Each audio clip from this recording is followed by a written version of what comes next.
an investor, for example, okay, the timeline is 6 months to a year or 1 year to 2 years, and this is what ideally I can, produce. But then you cannot promise the customer, the price, or everything that happens in between, right? So I think that's the kind of the dividing line that makes this difficult to apply. So what's your take, or I don't know, a way to make it more realistic numerically for investors?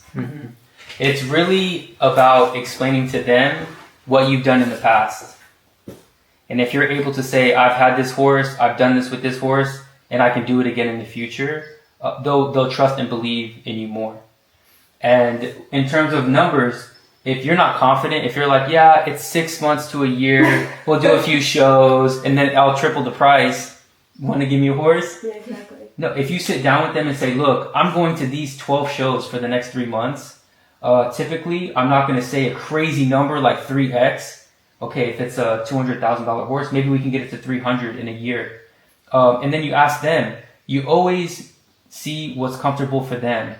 It doesn't have to be, okay, it'll go to $500,000. Maybe they're comfortable with 300, but in your mind, it's like, oh, I need 500. But it's like with them, they're cool with 300. They, did a 50% increase on their horse over in a year. It was produced by a top rider. It got exposure. You really need to understand what is their vision for investing in you, not necessarily what you can do for them. It's what do they want at the end of the day. And sometimes it's not always money.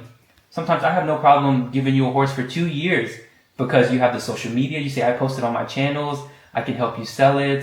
I have a team where now you can reach out to your team and they can even help sell it. And you give them a little bit of the commission, whatever it is. There's ways to kind of incentivize them and get them on board. Got it. But it's a very good question. And feel free to interrupt me anytime.